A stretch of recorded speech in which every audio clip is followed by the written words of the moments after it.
Hello everyone, welcome you all the strugglers on your own channel the unlimited struggler. आप सभी strugglers का आपके अपने चैनल द अनलिमिटेड स्ट्रगलर में बहुत बहुत स्वागत है। आज जो हम डिस्कस करेंगे वो डिस्कस करेंगे एमएसएमई के बारे में। जैसा कि आपको मालूम है, पिछले कल जो है प्रधानमंत्री जी ने पूरे देश को संबोधित किया। उसमें एक राहत पैकेज की बात की गई जो लॉकडाउन 4.0 का राहत पैकेज है, जिसमें उन्होंने डिस्कस किया कि 20 लाख करोड़ का जो राहत पैकेज है वो कंट्री के लिए वो दे रहे हैं। और आज जो है हमारी जो फाइनेंस मिनिस्टर है निर्मला सीतारमण जी, उन्होंने उसमें बहुत सारा डिटेल में बताया कि किस किस सेक्शन के लिए हमने क्या क्या प्रोविजंस किए हैं। इंडिया के डिफरेंट जो चीज़ें हैं एमएसएमई की, उसमें डिटेल में डिस्कस हुई है। एमएसएमई के बारे में बहुत डिस्कस हुआ है। तो उसमें से एक नई चीज़ निकल के आई है, change in the definition of MSME. जो माइक्रो स्मॉल मीडियम एंटरप्राइजेज हैं उनकी जो डेफिनेशन थी पहले, उसमें चेंज कर दिया गया है। बीच में भी हालांकि बात हुई थी चेंज करने की, लेकिन वो इम्प्लीमेंट नहीं हुई। अब जो है नई डेफिनेशन जो है वो चेंज करके कर दी है। उसी के बारे में आज का डिस्कशन रहेगा। पेपर पॉइंट ऑफ व्यू से बात करें तो पेपर 2 जो है कॉमर्स का कोड नंबर 8 और नेट का पेपर नंबर 17 कोड का जो मैनेजमेंट है, उसके पॉइंट ऑफ व्यू से बहुत बहुत इंपॉर्टेंट है ये क्वेश्चन। पेपर 2 में ये क्वेश्चन आ सकता है। हालांकि पेपर 1 में भी जनरल नॉलेज वाला जो सेक्शन रहता है, जनरल अवेयरनेस वाला, वहाँ एक आध क्वेश्चन पड़ता है, वहाँ आने की संभावना है। लेकिन पेपर 2 में मैं 110% श्योर हूँ कि यहाँ से क्वेश्चन पक्का आएगा। और एमएसएमई से क्वेश्चन जनरली बनता है, क्योंकि पेपर 2 जो कोड नंबर 8 का रहता है उसमें तो है ही एंटरप्रेन्योरशिप। एमएसएमई के बारे में डिटेल में वहाँ सेक्शन दिया गया है। और मैनेजमेंट में भी एक एंटरप्रेन्योरशिप और एमएसएमई का सेक्शन आता है, वहाँ से क्वेश्चन जो है वो पढ़ने के चांसेस हैं। इसके अलावा यूपीएससी और एसएससी में भी इस जो क्वेश्चन है वो प्री में पढ़ सकता है। तो आज इसी के बारे में डिस्कस करेंगे। ये आपको मैं एक स्नैपशॉट दिखा रहा हूँ, टाइम्स ऑफ इंडिया में ये पब्लिश हुआ है। इसमें इन्होंने कहा कि government changes definition of MSME, revises investment limit. इन्होंने क्या किया कि गवर्नमेंट ने एमएसएमई की डेफिनेशन जो है वो चेंज कर दी और बहुत सारे पैकेजेस जो हैं उन्होंने दिए। एमएसएमई के ऊपर बहुत ज़्यादा फोकस किया गया है। इस जो नया पैकेज दिया गया 20 लाख करोड़ का, उसी के बारे में डिस्कस करेंगे। डिस्कशन से स्टार्ट करने से पहले आप लोगों से रिक्वेस्ट रहेगी कि हमारे चैनल को सब्सक्राइब कर लें, द अनलिमिटेड स्ट्रगलर को, और बेल आइकन को हिट कर लें ताकि आपको हर आने वाले लेटेस्ट वीडियो की नोटिफिकेशन मिल जाए। इसके साथ ही हमारा फेसबुक और इंस्टाग्राम पेज है द अनलिमिटेड स्ट्रगलर के नाम से, उसको लाइक करें और फॉलो करें। तो आइए डिस्कस करते हैं क्या डेफिनेशन आई नई एमएसएम की। ये देखिए, निर्मला सीतारमण जी ने जिन मुद्दों पे बात की, मेनली आज के जो 20 लाख करोड़ का जो लॉकडाउन 4.0 का ये जो राहत पैकेज था, उसमें जिन मुद्दों पे फोकस किया गया वो है जैसे 3 lakh crore collateral free automatic loan for MSME. Collateral free का मतलब है जिसमें आपको कोई कोलेटरल नहीं रखना पड़ेगा, मतलब आपको कोई चीज़ रहन नहीं करवानी पड़ेगी, कोई एसेट नहीं रखना पड़ेगा बैंक के पास। तो 30 लाख करोड़ के collateral free loan, 20,000 crore subordinate डेप्ट for MSME, 50,000 crore equity infusion through MSME fund for of funds. इसके अलावा न्यू डेफिनेशन ऑफ एमएसएमई जिस पे हम बात करेंगे, और बहुत इंपॉर्टेंट चीज़ है ये, global tender to be disallowed up to ₹200 crore, other interventions for MSME. तो आप देख लीजिए, इस पूरे जो डिस्कशन का फोकस था काफ़ी हद तक जो था वो एमएसएमई के ऊपर था, माइक्रो स्मॉल मीडियम एंटरप्राइजेस। अब मैं आपको थोड़ा सा बता दूं माइक्रो स्मॉल मीडियम एंटरप्राइजेज ये क्या है। Micro small and medium enterprises जो हैं वो ऐसी एंटरप्राइजेज जो हमारी इकोनॉमी में बहुत बड़ा रोल प्ले करती है in terms of manufacturing, in terms of service. इसमें मैन्युफैक्चरिंग और सर्विस दोनों सेक्टर्स को काउंट किया जाता है।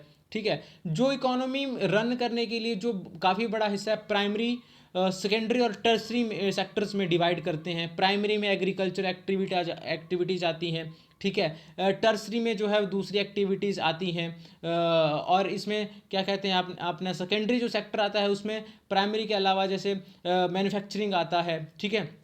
तो एमएसएमई का जो 80 to 90% जो प्रोडक्शन होती है, सर्विस होती है, वो एमएसएमई के अंडर आता है हमारे इंडिया का, और बहुत ज़्यादा रोल प्ले करता है बहुत सारे प्रोडक्ट की प्रोडक्शन के लिए, सर्विस में, ठीक है। चाहे हम बात करें ट्रांसपोर्टेशन की सर्विस में, चाहे बात करें हम बैंकिंग की सर्विसेज में, टेलीकम्युनिकेशंस की बात करें, तो ये सारा जो है सर्विस सेक्टर में आता है। अब एक थोड़ा सा हल्का सा व्यू ले लेते हैं एमएसएमई का क्या एमएसएमई को डिफाइन किया कैसे किया जाता था पहले? हम ये नहीं बोल सकते कि ये पर्टिकुलर इंडस्ट्री जो है वो एमएसएमई है, ये पर्टिकुलर प्लांट जो है एमएसएमई है, या कोई बस चला रहा है तो वो एमएसएमई, ये नहीं, ये this is not the right criteria to define micro small and medium enterprises. We have to define these enterprises with the help of definition that is given under the MSME development act 2006, जो अभी तक हम follow करते थे बोल रहा हूँ क्योंकि आज से जो है वो चेंज हो गया है. तो micro small medium enterprise development act 2006 क्या बोलता था कि मैन्युफैक्चरिंग सेक्टर में जो कि प्रोडक्शन करती हैं इंडस्ट्रीज, उनमें जो अगर तो उनका प्लांट एंड मशीनरी में इन्वेस्टमेंट, ठीक है, 25 लाख या उससे कम है, तो उसको माइक्रो एंटरप्राइज बोला जाएगा.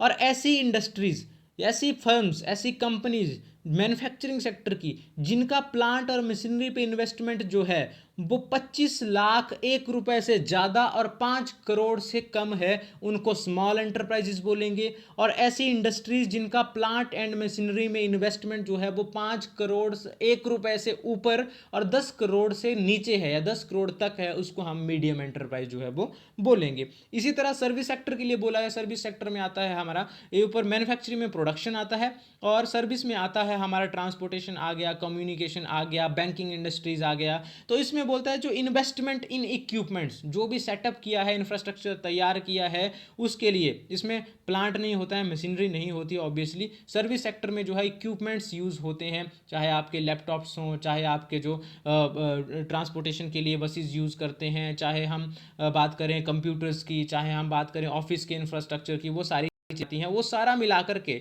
जो इन्वेस्टमेंट है अगर तो 10 लाख रुपीज़ तक है, ठीक है, 10 लाख से कम, तो वो माइक्रो एंटरप्राइजेज मानी जाएंगी.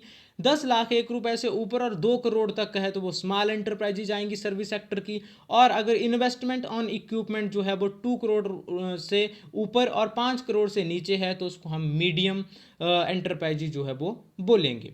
तो ये था एग्जिस्टिंग डेफिनेशन जो एमएसएमई डी एक्ट 2006 के अंडर हम अभी तक अप्लाई करते थे. अब बीच में बात चली थी 2018-19 में बात चली थी, यूनियन गवर्नमेंट ने बोला कि हम इसको क्या करेंगे, हम चेंज कर देंगे. इससे क्या होता था, पहले क्या होता था कि ये जो जो मालिक हैं, जो ओनर्स हैं, वो क्या करते थे, अपनी प्लांट एंड मशीनरी में इन्वेस्टमेंट जो है वो बहुत कम शो करते थे, जिससे क्या होता था उनको काफ़ी हद तक जो है वो एमएसएमई के बेनिफिट जो हैं वो मिल जाते थे. तो सरकार ने क्या सोचा कि कुछ लोग एमएसएमई में बताने के लिए, अपनी इंडस्ट्री को एमएसएमई में बताने के लिए, micro small and medium enterprise बताने के लिए अपनी इन्वेस्टमेंट जो है वो कम शो करते हैं अपने ऑडिट रिपोर्ट्स में, अपनी फाइनेंशियल जो रिपोर्ट्स रहती हैं, ठीक है, बैलेंस शीट में कम असेट दिखाते हैं, investment on plant and machinery कम दिखाते हैं, जिससे क्या होता है कि उनको बेनिफिट्स मिल जाते हैं. चाहे क्या कहते हैं उसको, सब्सिडी ऑन लोन की बात करें, नई स्कीम्स आती हैं एमएसएमई के लिए, बहुत सारी स्कीम्स आती हैं, सब्सिडाइज लोन आते हैं, ठीक है, इंटरेस्ट रेट काफ़ी कम मिलता है. ये सारी चीज़ों के बेनिफिट लेने के लिए वो कम इन्वेस्टमेंट बताते हैं, बदले में उनका जो टर्नओवर होता है, रेवेन्यू होता है, वो बहुत ज़्यादा होता है. तो हम क्या करते हैं, उन्होंने बोला कि हम इसकी डेफिनेशन को चेंज करके हम टर्नओवर के हिसाब से कर देते हैं. तो 18-19 में क्या बात हुई कि हम टर्नओवर के हिसाब से डिसाइड करेंगे कौन सी इंडस्ट्री जो है वो माइक्रो स्मॉल और मीडियम एंटरप्राइज मानी जाएगी. तो बीच में से बात चली थी, हालांकि ये मंजूर नहीं हुआ है, ये मंजूर नहीं हुआ था उस वक्त भी और आज भी अप्लाई नहीं होता है. तो बोला कि ऐसे हलचल हुई थी कि 5 करोड़ तक का जिसका टर्नओवर है, टर्नओवर माने एक साल में आपने जितने का सामान बेचा उससे आपको जितना रेवेन्यू हुआ, all the amount incurred or you have earned by selling the various units of commodities, total number of commodities in 1 year, that is called turnover for that one particular year. तो 5 करोड़ तक अगर आपका वो होता है turnover तो आप micro enterprise की कैटेगरी में आते हैं. अगर 5 करोड़ एक रुपए से भी ऊपर हुआ और 75 करोड़ तक जाता है वो, या उससे कम हुआ, तो आप जो है स्मॉल एंटरप्राइज की कैटेगरी में आते हैं. और 75 करोड़ से अगर 250 करोड़ के बीच में या आसपास आपका टर्नओवर है तो आप मीडियम एंटरप्राइज में माने जाएंगे. ये सारा हेर फेर इसलिए किया गया था ताकि जो इलिजिबल पार्टी है, इलिजिबल इंडस्ट्री है, इलिजिबल पर्सन है, वो जो है बेनिफिट ले सके एमएसएमई के जो डिफरेंट बेनिफिट्स होते हैं, whether it is interest rate benefit, whether it is loan benefit, whether other जो भी सब्सिडीज आती हैं, स्कीम्स आती हैं, उनका बेनिफिट जो इलिजिबल पर्सन है, राइट पर्सन है, उसको मिल सके। लेकिन ये जो है ये चीज़ अप्लाई नहीं हुई थी, ये अमेंडमेंट जो है वो अप्लाई नहीं हुआ था। अब जा करके ड्यूरिंग द लॉकडाउन पीरियड 4.0 का जो लॉकडाउन पैकेज जो है वो अभी अनाउंस किया गया 20 लाख करोड़ का, उसमें जो है रिवीजन कर दिया गया है एमएसएमई के जो डेफिनेशन है। क्यों? क्योंकि मोदी जी ने एक बात के लिए बोला कि हम इंडिया में बहुत सारी अपॉर्चुनिटीज़ आने वाली है लॉकडाउन के बाद, ठीक है, बहुत सारी इंडस्ट्रीज शिफ्ट कर रही हैं चाइना से और जो है वो इंडिया में, और बहुत सारी संभावना है कि फ्यूचर में जो है आफ्टर 1.5 ईयर, आफ्टर 2 ईयर जो है वो बहुत सारी कंपनीज यहाँ आए, बहुत सारे प्रोडक्शन का जो देखिए आज डिमांड है इंडियन प्रोडक्ट्स के लिए, चाहे फार्मा की बात करें, चाहे पीपी किट्स की बात करें, बहुत सारी चीज़ों की डिमांड है। तो इस हिसाब से, इस लहजे से देखा जाए तो बहुत ज़्यादा मैन्युफैक्चरिंग आगे होने की संभावना है, और इसीलिए ताकि लोग तवज्जो दें, लोग जो है प्रोडक्शन के लिए काम करें, मतलब प्रोडक्शन और इस तरह की इंडस्ट्रीज चलाएं ताकि उनको बेनिफिट मिल सके, तो उस हिसाब से क्राइटेरिया चेंज करके जो रिवाइज क्राइटेरिया किया गया है वो है कि अब जो है माइक्रो इंडस्ट्री, देखिए इसमें क्या किया गया, इन्वेस्टमेंट और टर्नओवर दोनों क्राइटेरिया के ऊपर फोकस किया गया, और तब जाकर के नई डेफिनेशन जो है वो कंस्ट्रक्ट की गई। तो डेफिनेशन जो बनाई गई वो इन्वेस्टमेंट और टर्नओवर दोनों को मद्देनजर रख के बनाई गई, ठीक है। पहले जो एग्जिस्टिंग क्राइटेरिया था वो मैंने आपको बता दिया, मैन्युफैक्चरिंग का भी और सर्विस का भी, ठीक है। 25 लाख और 10 लाख जो है वो माइक्रो के लिए, 5 करोड़ और 2 करोड़ तक का जो था वो स्मॉल के लिए, और 10 करोड़ और 5 करोड़ का जो था वो क्या कहते हैं मीडियम के लिए, मैन्युफैक्चरिंग और सर्विस सेक्टर का जो ये थी डेफिनेशन। अब जो डेफिनेशन बनाई मैन्युफैक्चरिंग और सर्विसेज को दोनों कंबाइन करके डेफिनेशन बनाई गई, और इन्वेस्टमेंट और टर्नओवर दोनों को कंबाइन करके डेफिनेशन बनाई गई। बोला गया कि इन्वेस्टमेंट अगर 1 करोड़ तक है प्लांट एंड मशीनरी में, और टर्नओवर जो है वो 5 करोड़ तक जाता है, ठीक है, मैक्सिमम 5 करोड़ तक का आता है, तो उसको जो है वो माइक्रो एंटरप्राइज बोला जाएगा, whether it is belong to manufacturing side और whether it belongs to the service sector.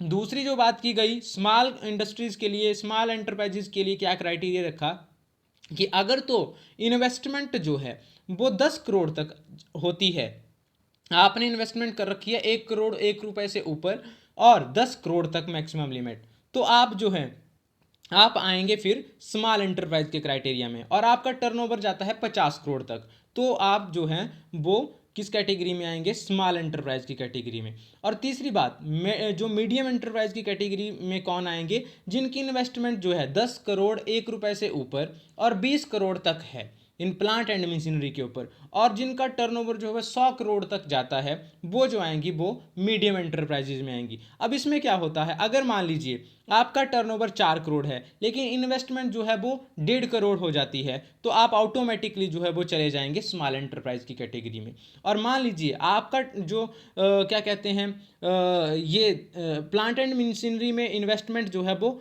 मान लीजिए कम है, 1 करोड़ से कम है, और टर्नओवर जो है आपका 5 करोड़ से ऊपर चला जाता है, तो भी आप स्मॉल इंडस्ट्री स्मॉल एंटरप्राइज की कैटेगरी में चले जाएंगे। ये कंबाइन करके जो है वो डेफिनेशन बनाई गई, काफ़ी चीज़ें इसमें देखी गई, काफ़ी चीज़ों को मद्देनजर रखा गया।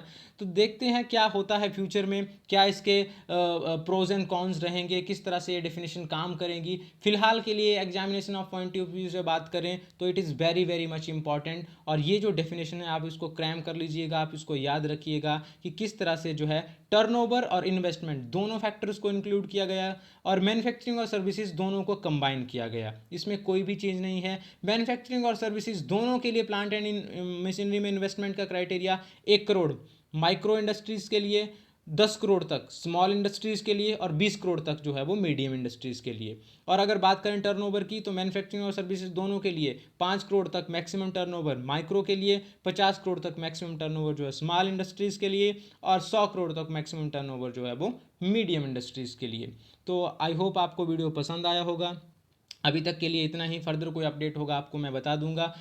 और अपडेट लेने के लिए आपको चाहिए कि आप मेरा चैनल जो है वो प्लीज़ सब्सक्राइब कर लें, आपसे रिक्वेस्ट है, ताकि आपको और अच्छे अपडेट देता रहूं। Thanks for listening, thanks for watching. Like करें वीडियो को, कमेंट जरूर करें, फीडबैक दें मेरे। अगर कोई मतलब आपको लगता है कुछ फीडबैक की ज़रूरत है, कुछ सुधार की ज़रूरत है, I most welcome your feedback. Subscribe करें, शेयर करें आपका अपना चैनल द अनलिमिटेड स्ट्रगलर को। अगर आपकी कोई क्वायरी है आप मुझे मेल कर सकते हैं SKSankhya666@gmail.com पे, कॉल कर सकते हैं, व्हाट्सएप कर सकते हैं 7627096162 पे। Thank you, thanks a lot.